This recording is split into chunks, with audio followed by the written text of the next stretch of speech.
নমস্কাৰ ৰূপাছ ৰেচিপিলৈ পুনৰবাৰ স্বাগতম জনাইছোঁ এটা নতুন ভিডিঅ'ৰ সৈতে। আজি মই ঢেকীয়া শাকৰ টেঙা জোল প্ৰস্তুত কৰিছোঁ। আপোনালোকে মোৰ এই ৰন্ধন প্ৰণালীটো চাই ভাল পাব বুলি মই আশা ৰাখিলোঁ। আঞ্জাখন বনাবৰ কাৰণে মই আলু কেইটামান ধুই কুকাৰতে সিজাই লৈছোঁ। ঢেকীয়া শাক মুঠি ভালকৈ ধুই লৈছোঁ, লগতে মচুৰ দাইল কেইটামান তিয়াই মিক্সিত পিচি লৈছোঁ বৰ বনাবৰ কাৰণে। এতিয়া মই ঢেকীয়া শাককেইডালো লগতে কাটি লৈছোঁ। পকৰি বনাবৰ কাৰণে কেৰাহী এখন গৰম কৰি মই তাত তেল দি লৈছোঁ। মই মচুৰ দাইলৰ মিশ্ৰণখিনিত অকণমান নিমখ দি লৈছোঁ। এতিয়া এটা এটাকৈ মই পকৰিখিনি বনাই যাম। এয়া মই মিহল কৰি লৈছোঁ নিমখ অকণমান। এতিয়া মই এটা এটাকৈ পকৰি বনাই গৈছোঁ। গৰমৰ দিনত টেঙা আঞ্জা খাই ভাল লাগে, আপোনালোকেও এইদৰে বনাই চাবচোন। পকৰিখিনি যিমান জোখাৰে হয় সিমানখিনি মই বনাই গৈ আছোঁ। পকৰিখিনি মই লুটিয়াই লুটিয়াই ভালকৈ সিজাই লৈছোঁ। এইখিনি সিজি গৈছে আমাৰ প্ৰায়। এতিয়া মই ভালকৈ লুটিয়াই লুটিয়াই দিছোঁ। এইখিনি সিজাৰ পিছত মই কাঢ়ি দিছোঁ। আকৌ বাকীকেইটা পকৰিও মই এনেদৰে বনাই ল'ম। বাকীকেইটা পকৰি মই তেনেদৰে বনাই লৈছোঁ। এইখিনি আমাৰ হৈ গ'ল পকৰিখিনি। এতিয়া মই বেলেগ এখন কেৰাহীত তেল দি আলু কেইটুকুৰ সিজাই লোৱা আলু কেইটুকুৰ কাটি কাটি ভালকৈ ভাজি লৈছোঁ। ভালকৈ অলপ বেছি ফ্ৰাই কৰি লৈছোঁ, খাবলৈ তেতিয়া সোৱাদ হয় বস্তুখিনি। এইখিনি কাঢ়ি লৈ লৈছোঁ। এতিয়া একেখিনি তেলতে মই ভেন্দি কেইটামানো লৈ ভাজি লৈছোঁ। আপোনালোকে ভেন্দি নিদিবও পাৰে ইচ্ছা কৰিলে। মোৰ খাই ভাল লাগে কাৰণে আমি দিছোঁ ইয়াত। এইকেইটাও মই ভাজি ল'লোঁ। ইয়াৰ পিছত একেখন কেৰাহীতে মই আকৌ অকণমান তেল দি লৈছোঁ। অকণমান লগতে এতিয়া পাঁচফোৰণ দিম আৰু লগত জলকীয়াও দি দিছোঁ।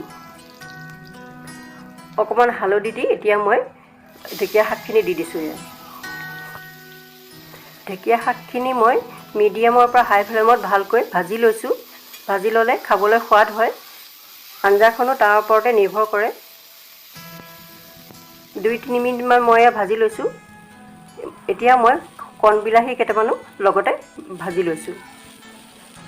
এয়া মই ঢেকীয়া শাকখিনিৰ লগতে কণবিলাহীকেইটাও ভালকৈ ভাজি লৈছোঁ।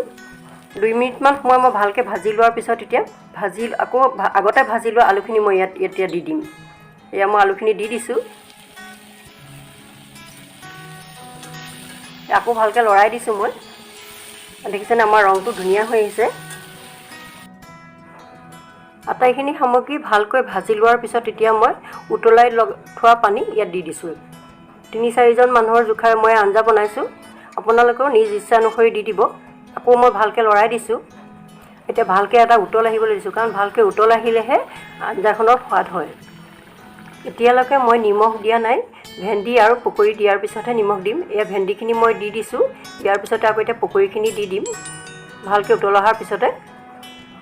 এতিয়া মই পকৰিখিনিও দি দিছোঁ। আকৌ ভালকৈ উতলিবলৈ দিছোঁ। এতিয়া নিমখ দি দিলোঁ। নিমখ দিয়াৰ পিছত আকৌ ভালকৈ উতলিবলৈ দিম। 5-7 মিনিটমান মই আকৌ ভালকৈ উতলিবলৈ দিম। নিমখখিনি দিয়াৰ পিছত নিমখখিনি যাতে মিহলি হৈ যায় সেইবাবে আকৌ মই ভালদৰে লৰাই দিছোঁ আৰু ভালকৈ উতলিবলৈ দিছোঁ, কাৰণ উতলিলেহে সোৱাদটো আহে। দেখিছেনে মই এয়া আপোনালোকক দেখুৱাইও দিছোঁ।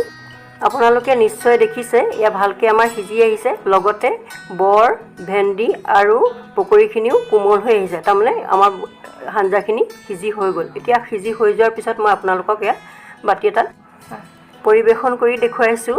মই ক'বলৈ থাকি গৈছে আগতে, মই বিলাহীকেইটা যথেষ্ট মোৰ টেঙাৰ কাৰণে মই অন্য টেঙা দিয়া নাই। আপোনালোকে ইচ্ছা কৰিলে নেমু টেঙা দিব পাৰে।